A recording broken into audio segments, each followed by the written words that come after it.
Hey everybody, Dr. Riesz here with you. This is our first video in Chapter 7. Chapter 7 is all about linear maps between inner product spaces. Let's get started. 7a is about what's called the adjoint, and the picture is exactly like this. So in 7a, this is the situation. You got an inner product space V. You have a linear map T acting on V. Outputs of T belong to an inner product space W. Now let's be clear that over here,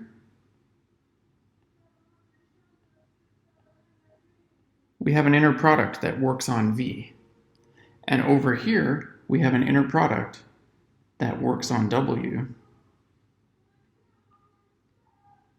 These inner products are not the same. Indeed, V and W are not the same vector space. They don't have the same dimension necessarily. They are two separate entities, and T simply takes objects in V and maps them into objects in W.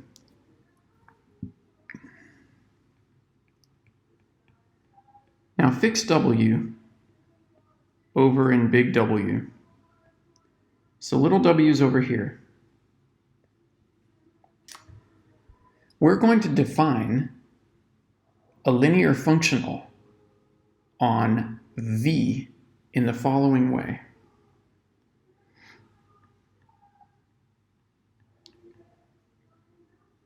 Define the map phi from V into the scalar field F by phi acting on little v equals, and now here's how phi is going to work. So we're plugging stuff in from V. So start with a little v over here. That little v is going to map over here to TV. Now once it's over there, you can take the inner product of TV with that fixed vector W. So phi says, feed me a little v. I'm going to do t to it, and then I'm going to take the inner product of that with W. Now keep track of where you are. That's the inner product on the right-hand side. So that's the inner product in W. So that's how phi works. Certainly, you can feed it any vector in V that you like, and it will spit out some scalar upon taking the inner product over there in W. Fantastic. This phi is a linear functional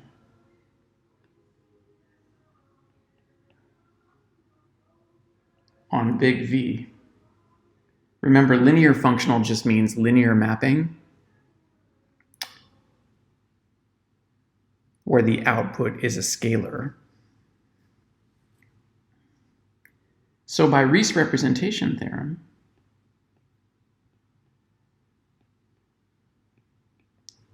we know that there must be some vector there in V such that doing this linear functional amounts to taking the inner product with that vector. So let's phrase it this way. So by Riesz representation theorem, there exists a unique vector Z belonging to big V such that to do phi to some input little v is simply to inner product little v with z, where that inner product, you're keeping track of where you are now, that inner product is on the left side of the picture. So there exists a z over here, such that taking the inner product with z is the same as doing phi. Okay, let's see what all of this amounts to. The name we give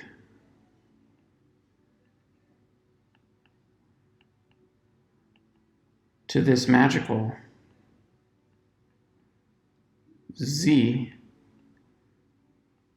guaranteed by Riesz representation theorem is T star W.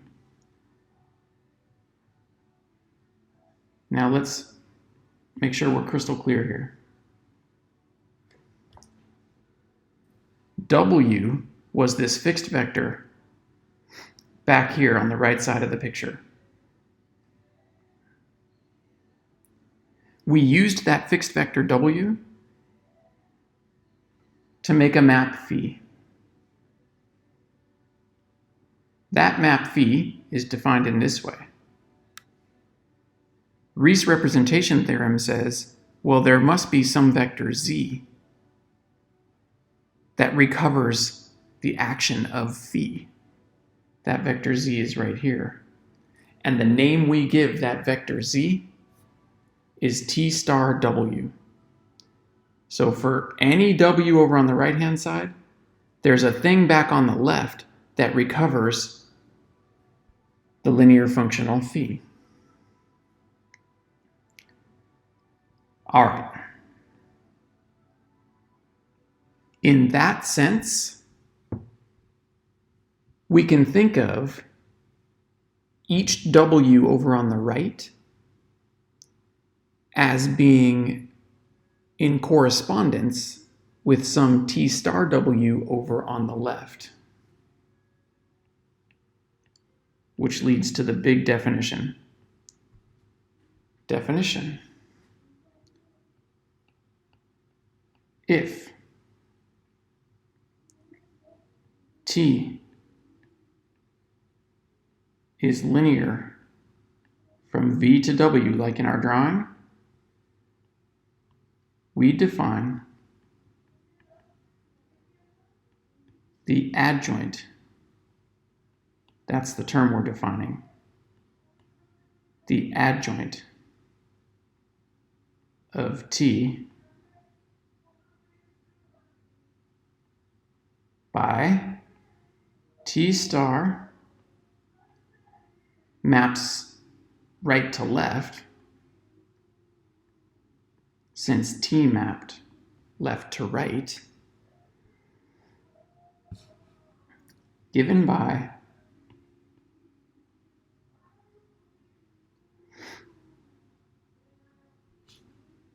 if you're interested in what V inner product T star W is,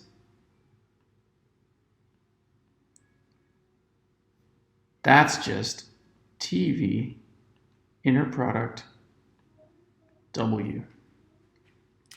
So back in our drawing, you're imagining that W being attached to T star W. So in that sense, T star takes you from vectors in the right back to vectors on the left. And you can tell where you're sent by this box having to be true.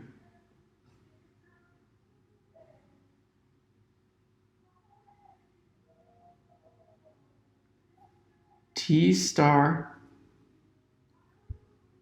of W is the unique vector back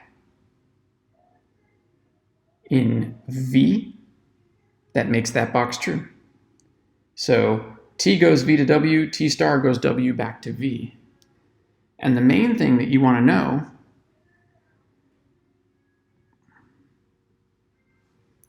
is whether this T star function from W back to V is itself linear.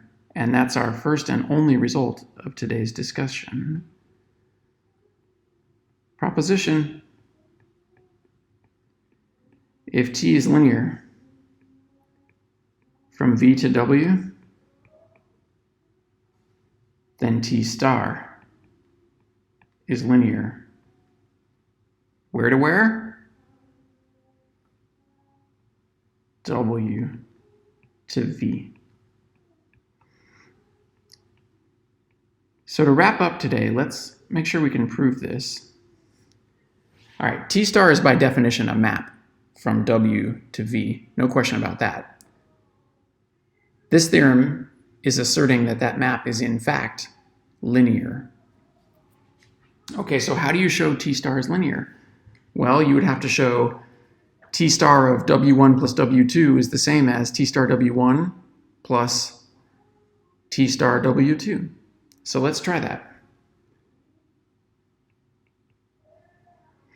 So let's look at what V does when you inner product it with T star W1 plus W2. Okay, well, by definition of T star, by definition of the adjoint, that's the same as TV inner product against W1, W2.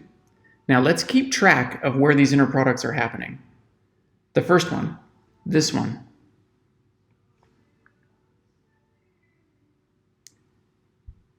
Happening in V.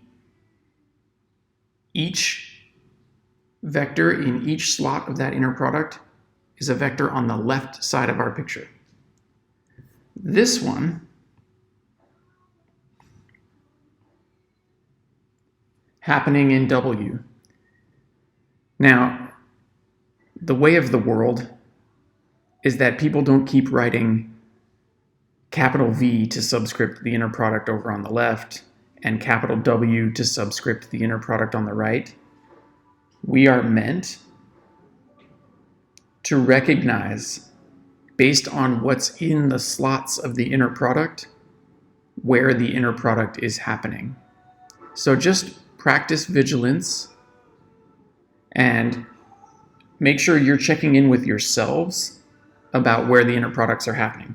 In any case, it's an inner product on either side, so properties of inner products are at play here. In particular,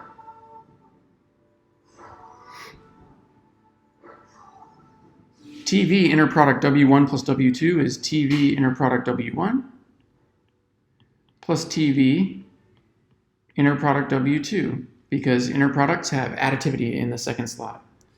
And then by definition of adjoint, TV inner product W1 is V inner product T star W1. That's how T star works. Likewise, TV inner product W2 is V inner product T star W2. But again, inner products have additivity in the second slot, so this is nothing other than V inner product T star W1 plus T star W2. Now read that long string.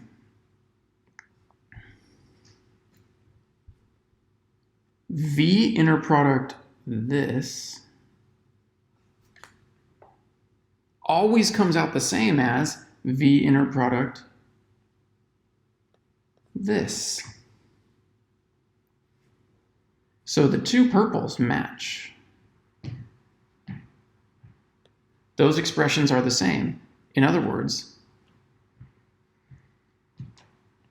thus,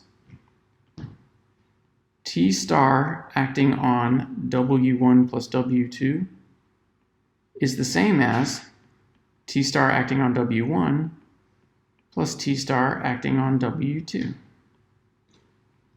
which is the first thing that you would want to show when trying to prove linearity of T star. Okay, well, there's only one other thing to do. We would also have to show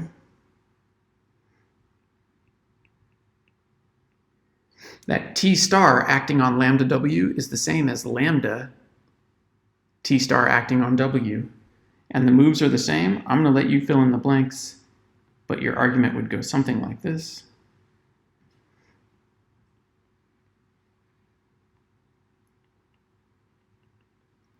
Start with V inner product T star acting on lambda W and show that's the same as